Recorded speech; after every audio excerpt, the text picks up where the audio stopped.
Sir एक सवाल यहाँ पर ये करना चाहूँगा सर कि आप राष्ट्रीय स्थल के नेता हैं और ये सवाल शायद मेरे हिसाब से ये जायज़ है आपसे पूछना। मैं जानना ये चाहता हूँ आपसे और जनता ये जानना चाहती है कि इंडिया जो आपका गठबंधन बना है उसमें 26 दल है, तो इसका चेहरा कौन होगा? हमेशा भाजपा के लोग पूछते रहते हैं कि इंडिया गठबंधन का चेहरा कौन होगा, तो मैं चाहूँगा आप जरूर बताएं हमारे दर्शकों को। कांग्रेस कार्यशाला का आयोजन हुआ है, हमारे बीच तौकीर साहब हैं जो किसी भी परिचय के मोहताज नहीं है, कांग्रेस पार्टी के राष्ट्रीय सचिव हैं और बगल में जो बैठी हुई हैं सुनीता देवी, ये भी किसी परिचय के मोहताज नहीं है। आज हम जानना चाहेंगे कि ये कांग्रेस का जो कार्यशाला का आयोजन हुआ है इसके पीछे क्या मकसद है। सबसे पहले तो बहुत बहुत स्वागत है सर आपका।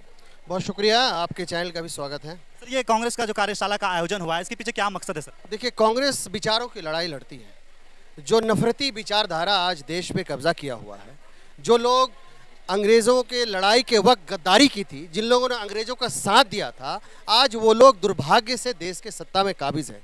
वो जानते नहीं इस देश का दर्द, वो जानते नहीं किसानों का दर्द। वो आम आवाम, गरीब, किसान, मजदूर, दलित, पिछड़ा, जितने लोग हैं जो आवाज़, इस आवाज़ को वो जानते नहीं हैं।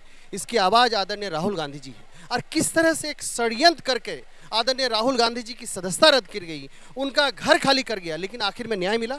ये राहुल गांधी जी को सिर्फ न्याय नहीं मिला, बल्कि ये इस देश के लोकतंत्र की जीत हुई है, संविधान की जीत हुई है। तो आज कहीं न कहीं हम अपने कार्यकर्ताओं को, अपने पार्टी के जो पदाधिकारी हैं उनको इन तमाम विषयों पर बात करने के लिए बुलाए थे। सभी हमारे नेताओं ने बात रखी, और ख़ास करके जो उदयपुर संकल्प में लिया गया था, जो हमारे रायपुर में जो महाधिवेशन हुआ था, वहाँ भी जो एक बात आई थी कि हमें इस देश में जाति आधारित जनगणना होनी चाहिए। भाजपा इससे डर रही है, भाजपा इससे कतरा रही है, वो इस पे जरा सा नहीं बोल रही है, क्योंकि कम्युनल एजेंडा, कम्युनल राजनीति का एक ही उपाय है कि सामाजिक न्याय मिले, हर जाति, हर वर्ग, हर समुदाय को उनकी हिस्सेदारी मिले। इसको लेकर आदरणीय राहुल गांधी जी, हमारे कांग्रेस के नेता, हमने प्रस्ताव पारित किया और आज बिहार में हो रहा है। हम बहुत धन्यवाद देना चाहेंगे हाई कोर्ट को, उन्होंने प्रस्ताव ला दिया। तो इन तमाम मुद्दों को हम जनता के, अपने कार्यकर्ताओं को बता रहे हैं और ये भी बता रहे हैं कि आज देश में जितने भी वर्ग हैं, चाहे जनरल कास्ट को हो, ओबीसी हो, एससी हो, एसटी हो, सबको आरक्षण मिला हुआ है। जनरल कास्ट को भी ईडब्ल्यूएस है, तो इसलिए कोई कह नहीं सकता। इसलिए जाति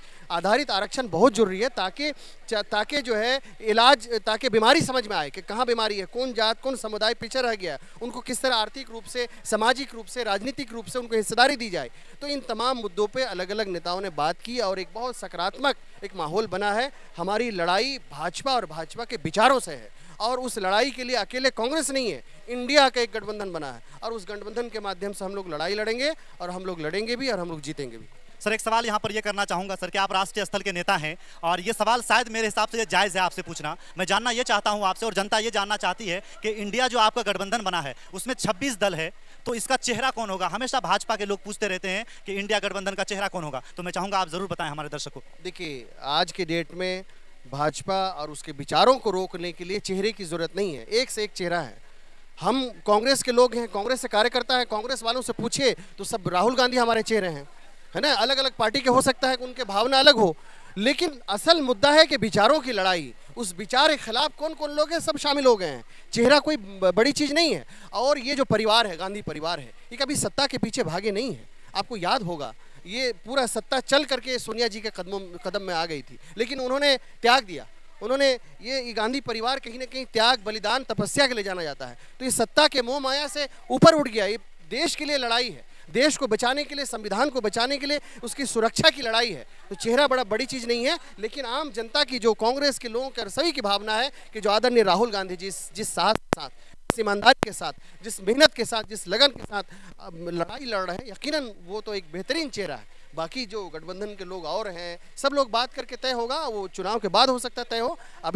अभी सवाल ये है कि जो आने वाला विधानसभा का चुनाव है, चाहे मध्य प्रदेश हो, राजस्थान हमारा अभी सरकार है, मध्य प्रदेश ने भी इन लोगों ने चोरी किया है, डकैती किया है, उस पे हम जीतेंगे। हम राजस्थान में फिर दोबारा आएंगे, हम छत्तीसगढ़ में दोबारा वापस हो रहे हैं, हम जो है हम तेलंगाना में हम अच्छा करने जा रहे हैं और हमारी रिजल्ट अपने फेवर में है। तो देश भर में कांग्रेस को लेके और महागठबंधन इंडिया को लेकर, खास करके जो भारत जोड़ो यात्रा आदरणीय राहुल गांधी के नेतृत्व में निकला, उसमें सभी पार्टी के लोग शामिल हुए थे। वो एक सकारात्मक माहौल देश में गया है और आने वाले दिन में इसका रिजल्ट भी सकारात्मक हो। बिल्कुल सर, अंतिम सवाल मैं आपसे करना चाहूँगा, इस वक्त जो हादसा हुआ है मणिपुर में और हरियाणा में, ये बहुत ही दर्दनाक हादसा है, इस पर आपकी पार्टी क्या कर रही है सर?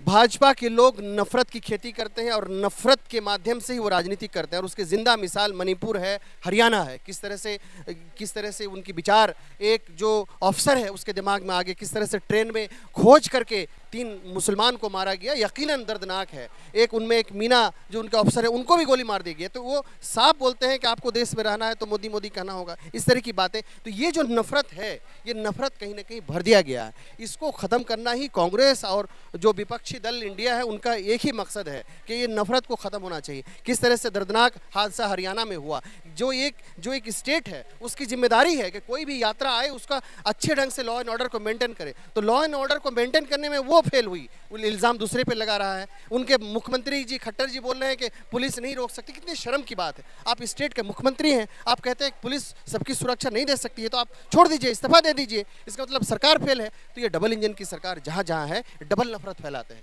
और उन्होंने कोशिश किया वहाँ फैलाने की, लेकिन वहाँ के जनता ने, आम आवाम ने मुंह तोड़ जवाब दिया है। अभी बहुत वहाँ के हमारे जो तीनों विधायक कांग्रेस के हैं, सभी लोग कांग्रेस के हमारे नेता हैं, सभी लोगों ने अमन शांति की अपील की, हम लोग भी अपील किए हैं, और वहाँ पे हम लोग अमन अमान बहाल करने के लगे हुए हैं। और जिन लोगों ने भी, जिन सरकारी पदाधिकारी के रहते हुए इस तरह घटना हुई है वो किया है, उसके खिलाफ हम लोग न्यायिक जांच भी मांग कर रहे हैं, और उन लोगों पे कार्रवाई की मांग कर रहे हैं। और जो लोग लगातार जो अपने हाथ में कानून लेकर कहीं ना कहीं लिंचिंग का काम करते हैं, उस पर सरकार को सीरियसली और कोर्ट को एक्शन लेना चाहिए ताकि इस तरह के मामला दोबारा ना हो। बिल्कुल, बहुत बहुत शुक्रिया, बहुत बहुत धन्यवाद। कैमरामैन आफ्ताब के साथ मैं शम्स तबरेज़ सालेपुरी, कटिहार, बिहार।